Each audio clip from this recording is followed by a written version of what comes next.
The forbidden photograph of the loveliest sisters ever captured in New Orleans, 1858.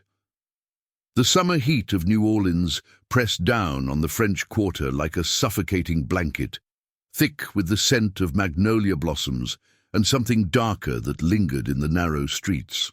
In the parlour of a modest boarding house on Rue Dauphine, Madame Eloise Devereux sat perfectly still, her weathered hands trembling slightly as she held a daguerreotype close to the failing afternoon light.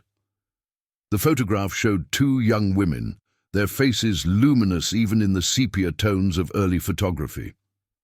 Sisters, clearly, with the same delicate features and knowing eyes that seemed to look straight through the viewer into some terrible truth beyond the frame. "You should not have this," whispered her housemaid Marie, a free woman of colour who had served the Devereux family for 3 decades. Her voice carried the weight of someone who had seen too much and survived by knowing when to remain silent. "That photograph is cursed. Everyone who has looked upon it has known tragedy." Madame Devereux did not respond immediately. Her eyes, clouded with cataracts and memory, remained fixed on the image. The sisters in the photograph wore simple white dresses, their hair arranged in the fashion of the time, but there was something in their expressions that spoke of defiance, of secrets held close. Behind them, barely visible in the daguerreotype's background, stood the shadowy outline of a man in a top hat, his features deliberately obscured, as though he had moved at the precise moment the photograph was taken. "They were the Beaumont sisters," Madame Devereux finally said, her voice cracking with age and something like grief. "Marguerite and Celeste. 17 and 19 years old when this photograph was taken, in the spring of 1858. They disappeared exactly 3 days after sitting for this portrait. Not a trace of them was ever found. No bodies, no ransom demands, nothing but whispers and this photograph, which the photographer himself refused to develop until he was on his deathbed 10 years later." Marie crossed herself and backed toward the door. The oppressive heat seemed to intensify in the room, making the wallpaper appear to sweat. Outside, the sounds of the quarter continued their eternal rhythm. Carriage wheels on cobblestones, the distant call of a street vendor, the melancholy wail of a steamboat on the Mississippi. But inside that parlour, time seemed to fold in upon itself, dragging the past into the present with cruel insistence. The story of the Beaumont sisters had become something of an urban legend in New Orleans, whispered about in the parlours of Creole society and the taverns along the docks alike. Some said they had been abducted by white slavers who preyed even on free people of colour, selling them into the brutal plantations upriver where questions were never asked. Others claimed they had witnessed something they should not have seen, something involving the city's elite, and had been silenced permanently. Still others insisted they had simply run away, seeking freedom in the North or in Europe, abandoning their family and their lives in New Orleans. But Madame Devereux knew the truth was far more terrible than any of these rumors. She had been there, a young woman herself in 1858, a witness to events that had shaped the trajectory of her entire life. She had kept her silence for 40 years, but now, as her own death approached, she felt the weight of that silence crushing her, demanding release. "Sit down, Marie," she said firmly. "Lock the door. What I am about to tell you must be recorded, must be remembered. The Beaumont sisters deserve that much, even if justice for them is long past." Marie hesitated, then complied, settling onto a wooden chair near the door, her dark eyes wide with apprehension. The shadows in the room seemed to deepen as Madame Devereux began her tale, and the heat became almost unbearable, as though the very air was resisting the revelation of secrets too long buried. The Beaumont family had arrived in New Orleans in the autumn of 1857, fleeing violence and persecution in the Caribbean. Marguerite and Celeste were the daughters of a French planter and a free woman of colour. their mixed heritage marking them as part of that peculiar class of people who existed in a liminal space in New Orleans society, neither fully white nor fully black, navigating a world that was simultaneously more tolerant than much of the South, and yet rigidly hierarchical in ways that could prove deadly. Their father, Jean-Baptiste Beaumont, had accumulated considerable wealth through sugar and coffee plantations, but his refusal to participate in the slave trade and his open marriage to a woman of color had made him enemies among the planter class. When revolutionaries burned his estates and murdered his wife, he fled with his daughters to New Orleans, believing the cosmopolitan city would offer them safety and a chance to rebuild their lives. For several months, they succeeded. Jean-Baptiste established himself as a merchant, dealing in imported goods from Europe.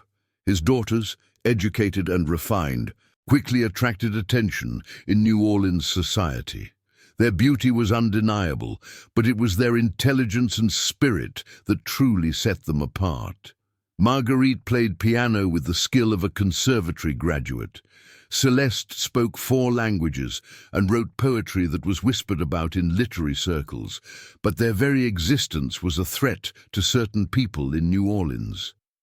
Their father's wealth, their refinement, their refusal to accept the limitations society tried to impose on them, all of this made them dangerous. In a city and a time when the entire economic and social structure rested on the brutal foundation of slavery and racial hierarchy, the Beaumont sisters represented a living contradiction, proof that the justifications for that system were lies. Madame Devereux paused in her narrative, taking a sip of water with shaking hands. The photograph lay on the table between her and Marie, the faces of the sisters seeming to watch them both, waiting for their story to be told. "I was friends with them," Madame Devereux continued, her voice barely above a whisper. "We met at a musical salon hosted by Madame Céleste Perrot. I was Eloise Marchand then, the daughter of a French merchant, and I thought myself quite sophisticated and worldly. But the Beaumont sisters opened my eyes to truths I had been blind to my entire life. They spoke of freedom not as an abstract concept, but as a living, breathing necessity. They introduced me to abolitionists, to people who were secretly working to help enslaved people escape to the north. They showed me the darkness at the heart of our beautiful city." The spring of 1858 had been particularly turbulent in New Orleans. The political tensions that would eventually erupt into civil war were already simmering. The question of slavery, of states' rights, of the very nature of the American experiment dominated every conversation. In the coffee houses and gambling dens, in the parlors of the wealthy and the cramped quarters of the working class, people argued with increasing vehemence about the future of the South. It was in this charged atmosphere that the Beaumont sisters made a fateful decision. They had learned of a plan, orchestrated by some of the city's most powerful men, to expand the illegal slave trade by kidnapping free people of color and selling them into slavery. The practice was not uncommon. Free papers could be destroyed, identities erased, and vulnerable people could disappear into the vast machinery of the plantation system with no one to advocate for them. The sisters had evidence, documents, names. They planned to expose the conspiracy, to bring these powerful men to justice, but they needed proof that could not be denied, could not be dismissed as the fantasies of hysterical women or troublemakers. They needed something that would force the authorities to act. That was when they decided to have their photograph taken. Daguerreotype photography was still relatively new in 1858, expensive and exotic, but it had one crucial property: it could not lie. A photograph was considered irrefutable evidence of reality. The Beaumont sisters believed that if they could be photographed in a location that would prove their story, with elements in the frame that would corroborate their claims, they could create a piece of evidence that could not be ignored. Madame Devereux's hands tightened on the photograph. They asked me to come with them that day, April 23rd, 1858, A Tuesday. I remember because it was my mother's birthday, and I had promised to help her with preparations for a dinner party. I chose my mother's party over supporting my friends. That choice has haunted me every day since. The photographer they chose was a German immigrant named Klaus Zimmermann, who operated a studio in a narrow building on Royal Street. He was known for his discretion and his artistic eye. What the sisters did not know, what no one knew until much later, was that Zimmermann was deeply in debt to some of the very men the sisters were planning to expose. The Beaumont sisters arrived at Zimmermann's studio at 2 in the afternoon. They were accompanied by their father and by a young journalist named Thomas Blackwood, who had agreed to publish their story once they had photographic proof. The plan was simple. Zimmermann would photograph the sisters in front of a warehouse on the docks where illegal slave auctions were conducted. In the background of the photograph would be visible the name of the warehouse and other identifying features. The photograph would be published alongside Blackwood's exposé, creating an undeniable scandal that would force the authorities to investigate. But as they posed for the photograph, something went wrong. A man appeared in the background watching them. The sisters recognized him. He was one of the conspirators, a wealthy merchant named Cornelius Frost, who owned several plantations upriver, and was rumored to be one of the architects of the kidnapping scheme. He should not have been there. The warehouse was supposed to be empty at that hour. Zimmermann, panicking, took the photograph anyway. The exposure lasted the required seconds, capturing the sisters' faces, their white dresses bright in the afternoon sun, and behind them, partially obscured, the ominous figure of Cornelius Frost in his distinctive top hat. What happened next was reconstructed only later, pieced together from fragmentary accounts and the terrified confession of Klaus Zimmermann on his deathbed. Frost had confronted the group as soon as the photograph was complete. He had men with him, armed and ready. There was a brief, violent struggle. Thomas Blackwood was killed, his body thrown into the Mississippi, where it was found 3 days later. Jean-Baptiste Beaumont was beaten severely and left for dead in an alley, where he was found by a passing policeman. He survived, but never fully recovered, dying 2 years later without ever speaking coherently about what had happened that day. And the sisters, Marguerite and Celeste Beaumont, simply disappeared. No one saw them again. No bodies were ever found. No ransom was ever demanded. The official investigation concluded that they had likely been abducted by criminals and either killed or sold into slavery somewhere far from New Orleans. The case was closed within a month. Cornelius Frost was never questioned. Klaus Zimmermann, terrified into silence, refused to develop the photograph, hiding the daguerreotype plate in a locked box in his studio. Madame Devereux's voice broke as she continued. I knew what had happened, I knew, but I was too afraid to speak. Frost was untouchable. He had connections at every level of government, in every institution that mattered. Speaking out would have meant my own death or worse, so I remained silent, and I have lived with that cowardice every day since. The room had grown darker, the sun setting beyond the shuttered windows. Marie sat frozen, tears streaming down her face. She understood the weight of the story, the terrible price of survival in a society built on systematic oppression and violence. The photograph, Marie whispered. How did you get it? Zimmermann kept it hidden for a decade, as he was dying in 1868. 3 years after the war ended and slavery was abolished, he sent for me. He knew I had been friends with the sisters. He wanted someone to have it, someone who would remember them. He told me everything he knew about that day, about what Frost had done, and then he gave me this. Madame Devereux held up the daguerreotype. In the fading light, the faces of the sisters seemed almost to glow, their eyes fixed on some point beyond the frame, beyond time itself. Frost died wealthy and respected in 1872. He was never charged with any crime. The men who worked with him in that conspiracy continued their lives. their fortunes built on suffering and death, and the Beaumont sisters, who dared to fight for freedom, who dared to challenge a system of oppression, were erased as completely as if they had never existed. The first chapter of this terrible story ended not with answers, but with the weight of unanswered questions and unpunished crimes. The photograph remained, a silent witness to something monstrous, a frozen moment that captured not just two young women, but the entire brutal machinery of a society that would kill to preserve its privileges.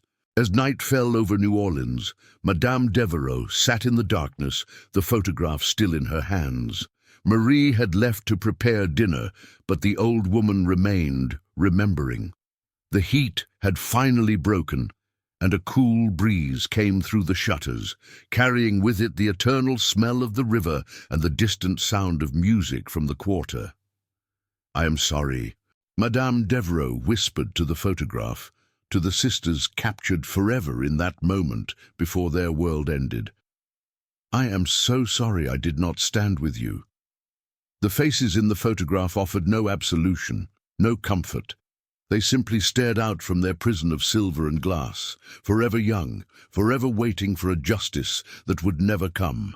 But the story of the Beaumont sisters did not end with their disappearance. In the decades that followed, the photograph passed through several hands, each keeper of it experiencing strange occurrences and tragedies.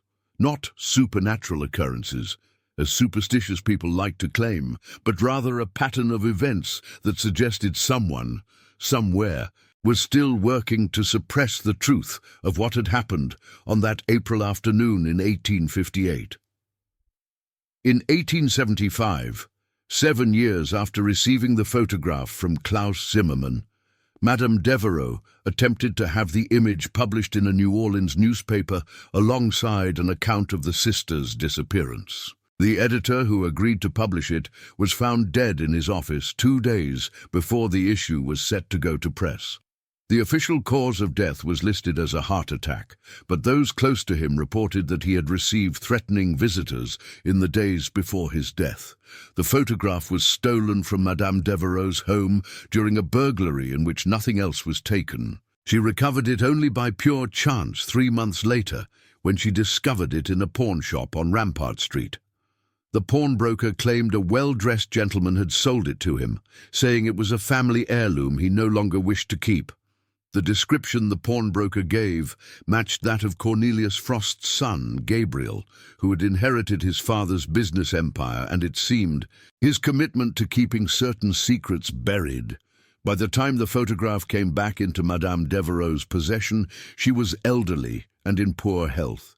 She had married, had children, lived what appeared from the outside to be a comfortable, respectable life. But the weight of what she knew, of what she had witnessed and failed to prevent, had marked every day of her existence. She had tried to speak the truth, tried to ensure that the Beaumont sisters were remembered, but each attempt had been met with resistance, threats, and violence. Now, in the autumn of 1898, 40 years after the sisters had disappeared, Madame Devereux knew her own death was approaching. She was 78 years old, her body failing in the slow, inevitable way of age. And she was determined that before she died, the truth would finally be told. That determination led her to seek out someone who might be able to help her succeed where she had previously failed. His name was Samuel Archer, a journalist from Boston who had come to New Orleans to investigate the legacy of slavery and Reconstruction in the South. Archer was known for his fearless reporting and his commitment to exposing the corruption and violence that still plagued the region 3 decades after the Civil War had ended. Marie was deeply opposed to the idea. "You have tried before," she said, her voice tight with fear. "Each time people have died, each time the photograph has been threatened. Why risk it again? Why not let the dead rest?" Madame Devereux looked at her oldest friend with eyes that held equal parts affection and sadness. "Because the dead do not rest, Marie, not when their murders go unpunished, not when their names are forgotten. The Beaumont sisters were my friends. They fought for something that mattered, for freedom, not just for themselves, but for all people trapped in that terrible system. And they were killed for it. I owe them the truth.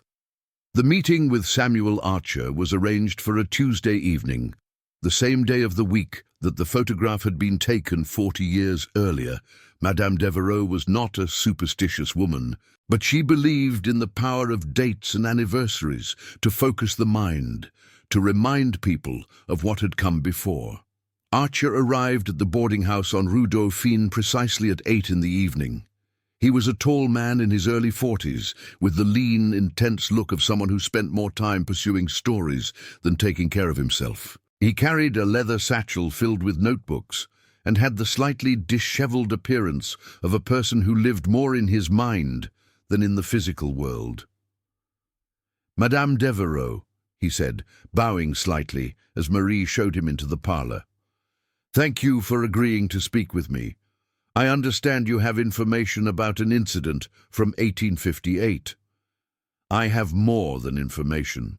Mr. Archer," Madame Devereux replied, "I have evidence, and I have a story that needs to be told before it dies with me." She gestured for him to sit, and then, with trembling hands, she showed him the daguerreotype. Archer took it carefully, holding it up to the lamplight, his eyes narrowing as he studied the image. "Remarkable," he murmured. "The clarity of the faces is extraordinary for a daguerreotype of this age. And this figure in the background, who is he?" "That," Madame Devereux said, "is a man named Cornelius Frost. He was one of the wealthiest men in New Orleans in 1858. He owned plantations, warehouses, steamboats. He was also the architect of a conspiracy to kidnap free people of color and sell them into slavery. The two young women in this photograph, Marguerite and Celeste Beaumont, discovered his scheme and attempted to expose it. This photograph was meant to be evidence of their claims. Instead, it became the last image ever taken of them. They disappeared that same day and were never seen again. Archer set the photograph down carefully on the table, his expression grave. "You believe Frost killed them?" "I know he did. Or had them killed. I was friends with the Beaumont sisters. I knew what they were planning. And I know what happened to others who tried to tell this story. The journalist who was with them that day was murdered. Their father was beaten and died insane 2 years later. The photographer who took this image refused to develop it for 10 years out of fear, and even then he only gave it to me on his deathbed. Over the years, I have tried multiple times to have this story published, and each time people have died or been threatened into silence." She paused, gathering her strength. The effort of speaking so much was clearly taxing her. Frost himself died in 1872, but his son Gabriel continued his father's legacy. The family is still powerful in New Orleans. They still have the connections, the money, the influence to suppress this story. But I am old, Mr. Archer. I am dying. And before I go, I want the world to know what happened to those two brave young women. I want people to remember them. I want some measure of justice, even if it comes 40 years too late." Samuel Archer sat in silence for a long moment, his journalist's mind already working through the implications of what he had just heard. He understood the danger involved in publishing this story. The Frost family was indeed still powerful, still connected to the highest levels of society and government in Louisiana. Exposing their patriarch as a murderer, even a dead murderer, would make enemies of people who could do real harm. But he also understood the importance of the story. The systematic kidnapping and enslavement of free people of color was a historical reality that had been largely erased from public memory. The violence and terror used to maintain the slave system, the complicity of wealthy and powerful families in that violence, these were truths that needed to be told, especially at a time when the promise of Reconstruction had been betrayed and Jim Crow laws were reimposing a new form of racial oppression across the South. "I will publish your story, Madame Devereux," he said finally. "I will need to verify as much of it as I can. to track down whatever documents and witnesses still exist, but I promise you that I will tell the truth about what happened to the Beaumont sisters." Madame Devereux closed her eyes, tears sliding down her lined face. "Thank you," she whispered. "Thank you." Over the following weeks, Samuel Archer threw himself into investigating the story with the intensity of a man possessed by a righteous purpose. He established a routine that began before dawn and often extended past midnight, driven by an awareness that every day that passed was a day the Frost family had to organize their defenses and silence potential witnesses. The New Orleans of 1898 was a city still grappling with the aftermath of Reconstruction and the betrayal of its promises. The streets of the French Quarter, where Archer spent most of his time, were a study in contrasts. Elegant wrought-iron balconies overlooked streets where poverty and desperation were evident in every corner. The heat of autumn still pressed down heavily, making the work of trudging from archive to archive, from interview to interview, physically exhausting. Archer began his investigation at the offices of the Daily Picayune, the city's oldest newspaper. The archives were housed in a basement that smelled of mildew and decay, where thousands of issues going back to the paper's founding were stored in haphazard piles.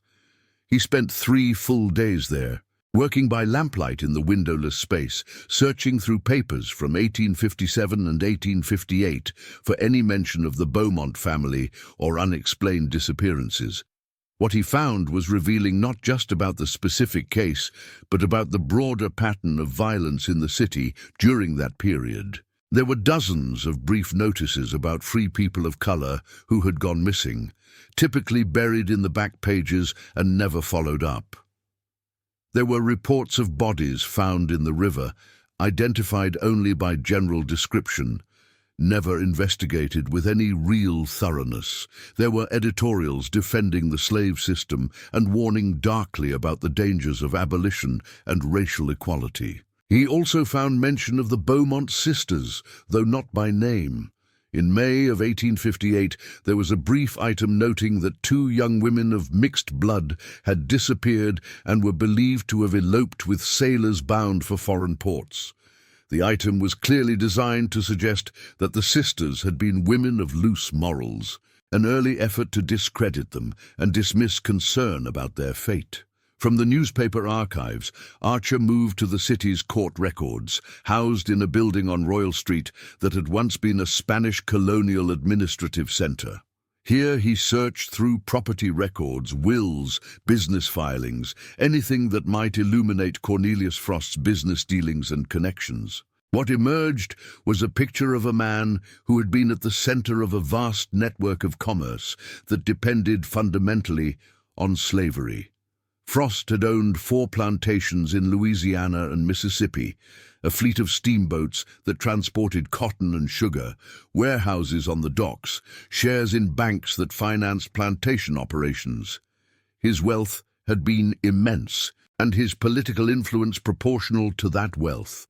But there were also suggestions of activities that operated in the shadows of legality. There were property transactions that seemed designed to obscure the true ownership of certain warehouses. There were partnerships with individuals known to be involved in the illegal slave trade, which had been officially outlawed since 1808, but continued clandestinely. There were lawsuits filed and mysteriously dropped, suggesting that Frost had the power to manipulate the legal system to his advantage. Archer interviewed dozens of people during his investigation. He spoke with elderly men and women who had been enslaved during the 1850s and who remembered the constant fear of being kidnapped and sold further south, where conditions were even more brutal. He interviewed descendants of free people of color who had known the Beaumont family, who remembered them as cultured, educated people who had refused to accept the limitations society tried to impose on them. One interview particularly stood out. An elderly woman named Claudine Baptiste, who was 92 years old and had been a free woman of color in 1858, remembered the Beaumont sisters vividly. She had been part of the same social circle, attending the same musical salons and literary gatherings. They were fearless, Claudine told Archer, her voice still strong despite her age. They understood the danger they were in, but they believed that some things were worth dying for. Marguerite used to say that living as a slave, even a comfortable one, was not really living at all. She said that freedom was not something you waited for someone to give you, it was something you took, whatever the cost. Claudine also provided details about the abolitionist network the sisters had been part of. It had been a loosely organized group of free people of color, white Quakers, and other opponents of slavery who worked to document the illegal kidnapping of free people and to help those who were enslaved escape to the north.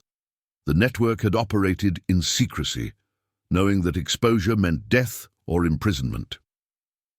After the sisters disappeared, Claudine said, her eyes growing distant with memory, the network fell apart. People were too afraid. We knew that powerful men were watching us, waiting for any excuse to silence us the way they had silenced Marguerite and Celeste. So we went quiet. We survived, but we never forgot. And we never stopped hoping that someday someone would tell the truth about what happened to them. Archer tracked down distant relatives of Klaus Zimmermann, the photographer who had taken the fatal daguerreotype. Zimmermann's grandson, Hermann, was a watchmaker living in a small shop on Chartres Street. He was in his 50s, a precise, meticulous man who spoke with a slight German accent inherited from his grandfather. My grandfather never spoke of that photograph, Hermann told Archer, but I remember him waking from nightmares, crying out in terror. My father said that grandfather had witnessed something terrible, had been forced to participate in something that haunted him until his death. Whatever it was, it destroyed him. He was never the same after 1858. Hermann also confirmed that Klaus Zimmermann had been in debt to several prominent businessmen in New Orleans, including Cornelius Frost. The debts had given these men leverage over him, the power to compel his cooperation in their schemes. I think my grandfather was forced to take that photograph, knowing what would happen to the subjects, Hermann said quietly. I think he was complicit in their murder, and I think that knowledge killed him as surely as if he had put a gun to his own head. He drank himself into an early grave, destroyed by guilt and fear. What emerged from Archer's investigation was a picture not just of one crime, but of the entire system of violence and oppression. He found evidence of dozens of free people of color who had disappeared in New Orleans in the 1850s, people whose papers had been destroyed or lost, who had been shipped to plantations upriver or in neighboring states where they were worked to death or died of disease. He found connections between Cornelius Frost and a network of lawyers, judges, and police officers who had facilitated these kidnappings, sharing in the profits from the sale of human beings. He also found evidence of resistance. The Beaumont sisters, it turned out, had been part of a larger group of abolitionists and free people of color who were secretly working to document these crimes and to help vulnerable people escape to the north.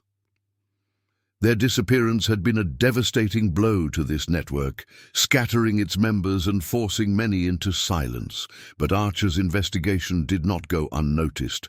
Within a week of beginning his work, he received a visit at his hotel from two men who identified themselves as lawyers representing the Frost family.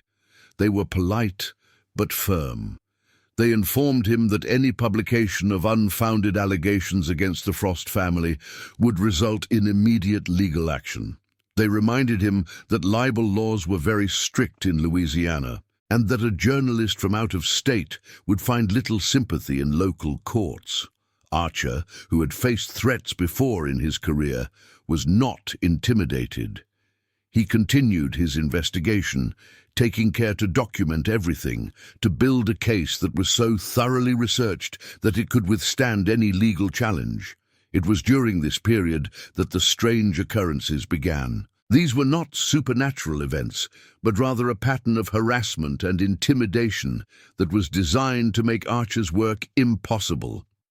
His hotel room was broken into, though nothing was stolen. He received anonymous letters warning him to leave New Orleans. People he had interviewed suddenly refused to speak with him, claiming they had been misunderstood or had nothing to say. Court clerks who had been helpful suddenly could not find documents he needed, or claimed that records from that period had been lost in fires or floods. Most disturbing was what happened to Marie. One afternoon, as she was returning from the market, she was accosted by two men on a quiet street. They did not harm her, but they made it very clear that they knew where she lived, knew about her involvement in helping Madame Devereux tell her story, and suggested that it would be unfortunate if anything happened to an elderly woman living in that boarding house on Rue Dauphine. Marie reported the incident to Archer, and he immediately arranged for private security to watch the boarding house, but the message was clear. The Frost family and their allies were willing to use intimidation and violence to protect their secrets, just as they had 40 years earlier. Madame Devereux, when informed of these developments, was unsurprised. "They are doing exactly what they have always done," she said, "using fear to maintain their power. But this time will be different, Mr. Archer. This time the story will be told." Her confidence was admirable, but Archer could see that the stress was taking a toll on her already fragile health. She was sleeping poorly, eating little. The burden of memory, of guilt, of carrying this secret for so many years was consuming her. One evening, as Archer sat with her going over his notes, Madame Devereux suddenly gripped his hand with surprising strength. "Promise me something," she said, her voice urgent. "No matter what happens to me, you will publish this story. Do not let my death, if it comes, be used to silence the truth. The Beaumont sisters have been silent for 40 years. They have waited long enough." Archer promised, though the request filled him with dread. He was beginning to understand that he was not just investigating a historical crime, but confronting a machinery of power and violence that was still very much alive. The breakthrough in his investigation came from an unexpected source. A woman named Josephine Laurent contacted him through an intermediary requesting a secret meeting. Laurent was in her 70s, a wealthy widow who lived in a mansion in the Garden District. She was, Archer learned, the daughter of one of Cornelius Frost's business associates, and she had information about the events of April 1858. They met in a private room at a restaurant far from the French Quarter. Laurent was elegantly dressed, her white hair arranged in a fashionable style, but her eyes held a haunted quality that Archer had come to recognize in others who had lived through or witnessed terrible things. "I know what you are investigating," she said without preamble, "and I know that you are in danger. The Frost family has already taken steps to stop you, but I believe the truth needs to be told, no matter the cost." She opened her handbag and withdrew a leather-bound journal. "This belonged to my father, Henri Laurent. He died 10 years ago, and I found this journal among his effects. I have never shown it to anyone, but after reading about your investigation in your previous articles, I decided it was time." Archer took the journal carefully. The leather was worn, the pages yellowed with age. He opened it and began to read, and what he found confirmed his worst suspicions and provided details that even Madame Devereux had not known. Henri Laurent had been present on the docks the day the photograph was taken. He had been one of Cornelius Frost's partners in the kidnapping conspiracy, and he had kept a detailed record of what happened that day and in the days that followed. According to Laurent's journal, the plan to silence the Beaumont sisters had been carefully orchestrated. Frost had learned about their investigation through a spy in the abolitionist network.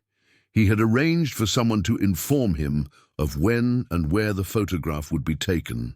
He had been ready with armed men, prepared to take whatever action was necessary to protect the conspiracy. The journal described in matter-of-fact language how the sisters had been taken to a warehouse after the violent confrontation on the docks. They were held there for 2 days, while Frost and his associates debated what to do with them. Some argued for simply killing them and disposing of the bodies in the bayou. Others worried that making them disappear completely would create too much attention, and suggested instead selling them to a plantation owner in Texas who was known for his discretion and his brutality. In the end, a third option was chosen. The sisters were put on a ship bound for Cuba, along with other kidnapped free people of color. From Cuba, they would be sold to plantation owners in Brazil, where slavery was still legal and where the chances of them ever being found were virtually zero. Henri Laurent had written about the decision with chilling detachment, as though discussing a business transaction. He noted that the sisters had been drugged to keep them docile during the journey, that their papers of freedom had been burned, that their identities had been erased. He recorded the amount of money Frost and his associates had received from the sale, $4,000, split among 5 men. And then, in a passage that made Archer's blood run cold, Laurent had written about his own daughter, then a child of 8, asking him about the beautiful sisters who had played piano at Madame Perrault's salon. He had told her that the sisters had moved away, gone to live in France, and he had written that he hoped she would never learn the truth of what men like him were capable of. Josephine Laurent watched Archer read, tears streaming down her face. "I was that child," she said quietly. "I remember the Beaumont sisters. They were kind to me. They showed me their sheet music, let me sit beside them at the piano, and my father helped destroy them. He helped destroy so many people, and he profited from their suffering. I have lived my entire life with the wealth built on that suffering." She leaned forward, her voice intense. "I am giving you this journal, Mr. Archer. I want you to publish it. I want the world to know what my father did, what the Frost family did, what this entire city did. I'm old enough now that I do not care about my family's reputation or my own comfort. The truth matters more than any of that." Archer left the meeting with the journal secure in his satchel, his mind reeling. He now had evidence that was even more damning than the photograph.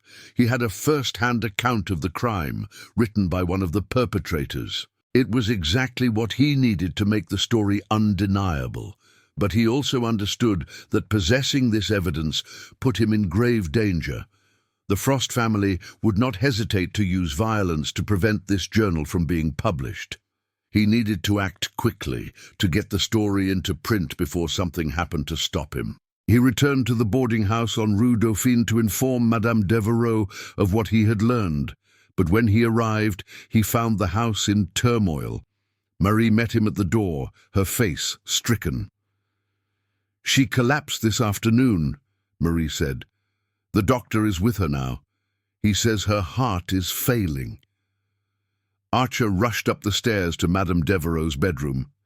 The old woman lay in bed, her breathing shallow and labored. The doctor, a middle-aged man with a kind face, was packing up his instruments. "She does not have long," the doctor said quietly. "Her heart is too weak. It could be hours, it could be days, but the end is close." Madame Devereux's eyes opened as Archer approached the bed. She reached out a trembling hand, and he took it gently. "Did you find it?" she whispered. "Did you find the proof you needed?" "Yes," Archer replied. "I have everything I need to tell the story. The full story of what happened to the Beaumont sisters." A smile crossed Madame Devereux's face, transforming it for a moment into something luminous. "Good," she breathed. "Good, then I can rest." "You need to save your strength," Archer said. But she shook her head weakly. "No, I need to tell you one more thing, about the photograph, about what it really means." She paused, gathering her breath. The effort of speaking was clearly exhausting her.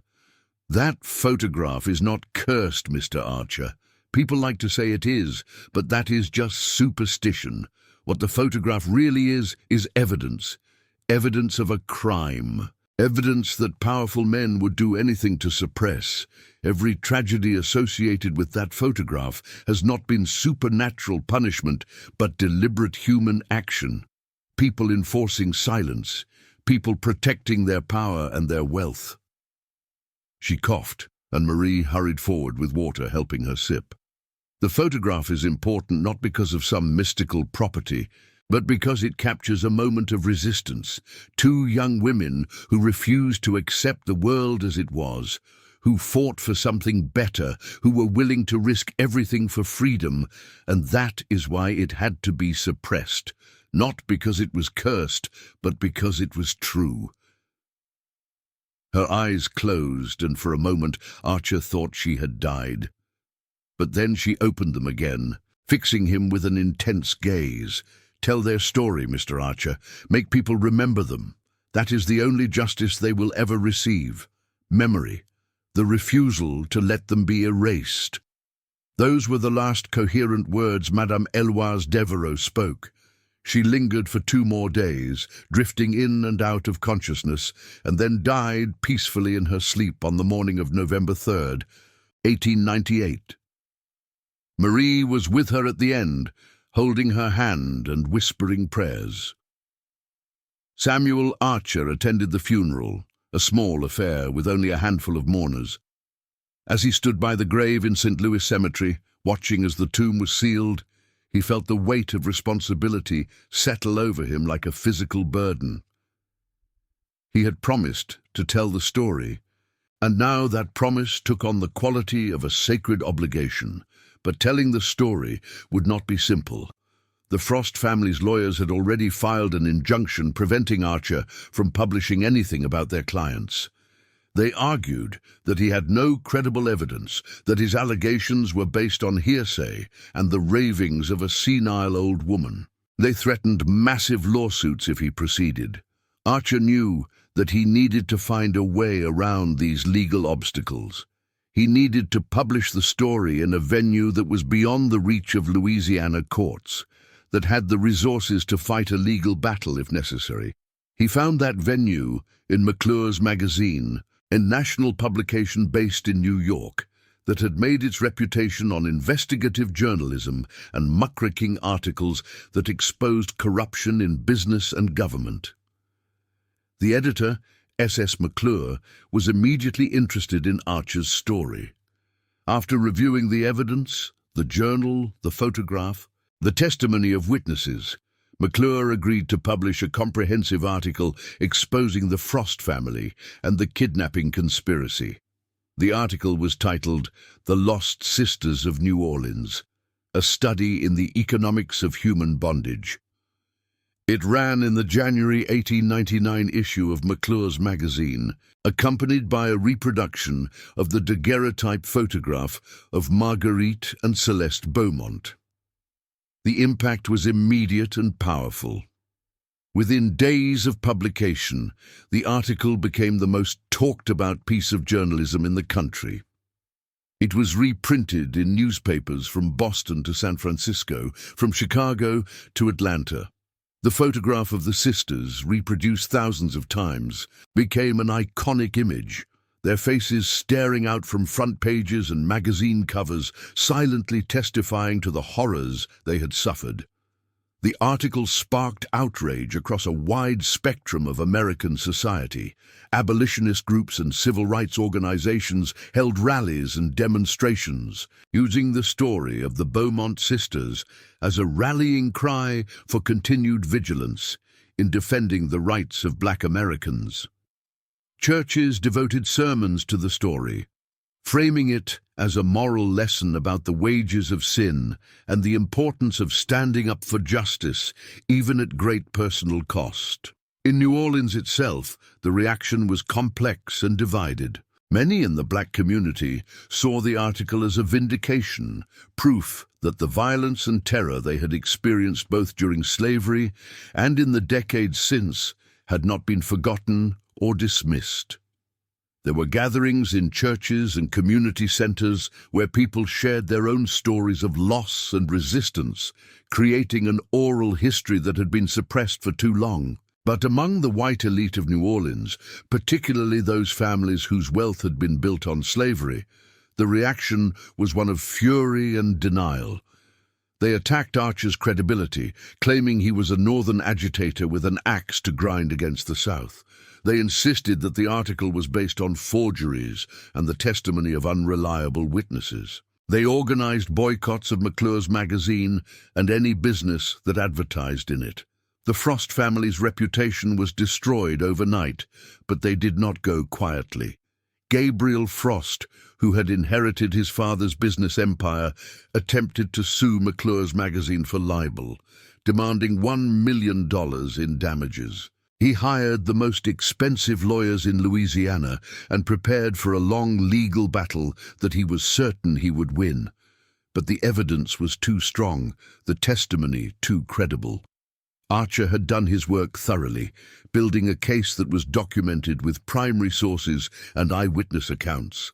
The Journal of Henri Laurent, authenticated by handwriting experts, was particularly devastating. It provided a first-hand account of the conspiracy, written by one of the participants, that could not be dismissed or explained away. The lawsuit was dismissed after preliminary hearings in which the judge, despite obvious sympathy for the Frost family, could not find sufficient grounds to proceed. The decision was a humiliation for Gabriel Frost, who had been confident that Louisiana courts would protect one of their own against northern interference. The fallout continued for months. Several businesses that had been associated with the Frost family saw their reputations tarnished by association. Banks that had financed Cornelius Frost's operations faced questions about their own complicity in the slave trade and the kidnapping conspiracy. There were calls for investigations, for prosecution of surviving participants, for restitution to the families of victims. But these calls largely went unanswered. The practical reality was that too many people in positions of power had been complicit in the system that had enabled Frost and others like him. To truly investigate and prosecute would require implicating half the establishment of New Orleans and much of the South.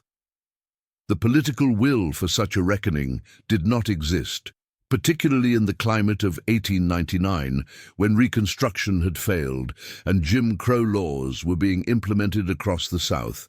Gabriel Frost withdrew from public life, a broken and disgraced man. He sold most of his business holdings and moved to Europe, dying in Paris in 1907. His children changed their name and tried to distance themselves from their family's history, but the stain remained. For generations afterward, the name Frost in New Orleans was synonymous with murder and moral corruption. The article did more than ruin one family's reputation, though. It sparked a broader conversation about the legacy of slavery, about the violence and terror that had sustained that system, about the ways that power and wealth were still being used to suppress truth and silence, voices crying out for justice. Northern newspapers editorialized about the need for continued federal oversight of the South, arguing that the Beaumont case proved that local authorities could not be trusted to protect the rights of black citizens. Southern newspapers, even while condemning the specific crimes described in the article, argued that Northern interference would only make matters worse and that the South needed to be allowed to solve its own problems. The debate played out in Congress, where Republicans tried to use the story to push for renewed civil rights legislation, while Democrats fought to maintain states' rights and local control. In the end, little concrete action resulted from the political debate. The compromise that had allowed Reconstruction to end remained in place, and the federal government continued to retreat from enforcing the constitutional amendments that were supposed to guarantee equality. But in the realm of public consciousness and cultural memory, the article had a lasting impact. The story of the Beaumont sisters became part of the historical record taught in schools, referenced in books and articles about slavery and its aftermath. The photograph became a symbol, reproduced in textbooks and museums, a visual reminder of courage and sacrifice in the face of evil. Abolitionist groups and civil rights organizations used the story of the Beaumont sisters as an example of the heroism of those who had resisted slavery, even at the cost of their own lives. The photograph became iconic, reprinted in pamphlets and books, a symbol of the fight for freedom and human dignity. Frederick Douglass, in one of his final speeches before his death in 1895, wait, that's before the article. Let me correct. W.E.B. Du Bois, in an essay written in 1903, referenced the Beaumont sisters as examples of what he called the talented tenth, educated and cultured people of color who had tried to lead their communities toward equality and had been destroyed by white supremacist violence. The story of Marguerite and Celeste Beaumont, Du Bois wrote, is the story of countless others whose names we do not know, whose graves are unmarked, whose voices were silenced. But in remembering them, in refusing to let their sacrifice be forgotten, we honor all those who fought for freedom. We commit ourselves to continuing their work.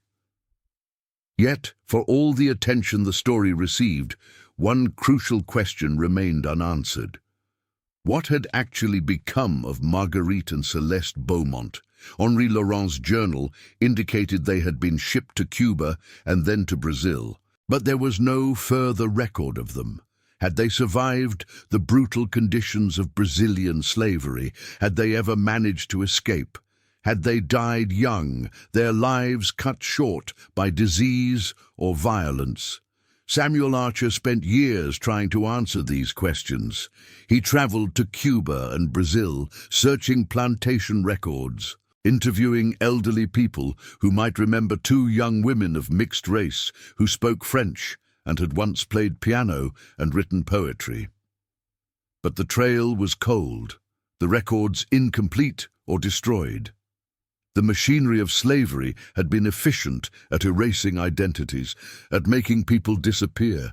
In the end, Archer had to accept that he would never know what happened to the Beaumont sisters after they were put on that ship in April 1858. They had disappeared into a vast system of exploitation and violence, and that system had consumed them as it had consumed millions of others. But their story survived, their photograph survived, and in surviving, they achieved a kind of immortality that their murderers had tried to deny them. They became symbols of resistance, of courage, of the human spirit's refusal to accept injustice, even when the cost is everything. The story of the Beaumont sisters and the forbidden photograph became part of the folklore of New Orleans, told and retold in different versions over the decades. Some emphasized the heroism of the sisters, others the corruption of the Frost family, still others the tragedy of so many lives lost to the brutal machinery of slavery. As the 20th century progressed, as Jim Crow laws were challenged and eventually dismantled, as the civil rights movement fought for and won the freedoms that the Beaumont sisters had dreamed of, their story took on new resonance. They became martyrs, pioneers, heroes of a cause that had ultimately triumphed, even though they had not lived to see that triumph. The original daguerreotype photograph, that forbidden image that had cost so many people so much, eventually found its way into a museum. It hangs now in the New Orleans Museum of Art, in a gallery dedicated to the history of slavery and resistance in Louisiana. Visitors stop before it, studying the faces of those two young women, trying to read in their expressions some hint of what they knew was coming, some echo of their courage.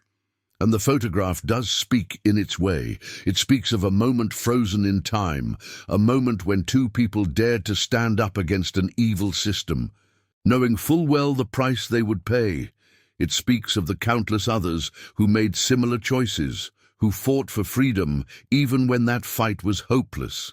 It speaks of the resilience of the human spirit and the power of truth to survive even the most determined efforts to suppress it.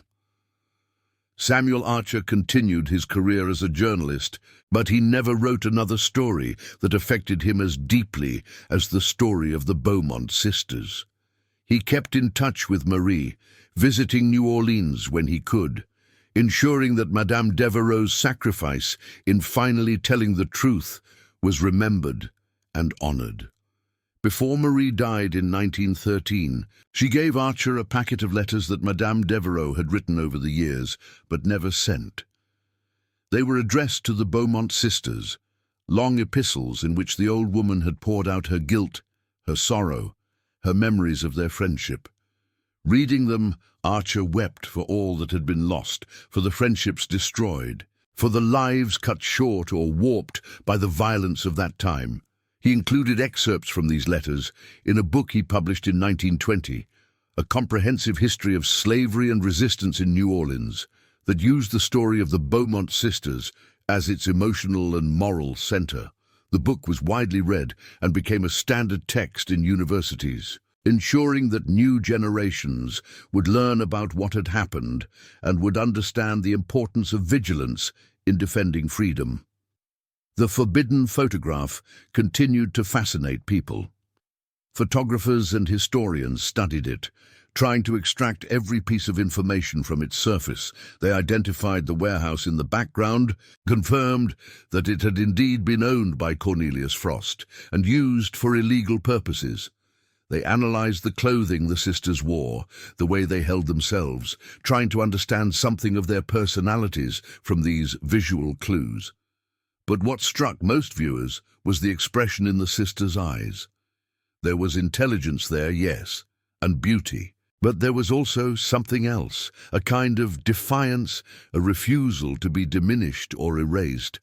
Looking at that photograph, even more than a century later, viewers could see two people who knew their own worth, who understood that their lives mattered, who refused to accept the degradation that society tried to impose on them. That defiance, captured in silver and glass and preserved across generations, became the photograph's true meaning. It was not cursed, as superstitious people had claimed. It was a testament, a reminder, a challenge to every generation that looked upon it to live up to the ideals of freedom and equality that the Beaumont sisters had died for. In the end, the story of the Beaumont sisters and the forbidden photograph is not really a story about disappearance at all. It is a story about presence, about the impossibility of truly erasing people who have lived and fought and mattered. It is a story about the power of truth to survive even the most determined efforts to suppress it, about the way that courage and sacrifice echo across time, inspiring others long after the original actors are gone. The photograph hangs in its museum gallery, and people still stop to look at it, to wonder about the two young women captured in that moment. And in that wondering, in that remembering, Marguerite and Celeste Beaumont achieve a kind of victory that no amount of violence or suppression could prevent.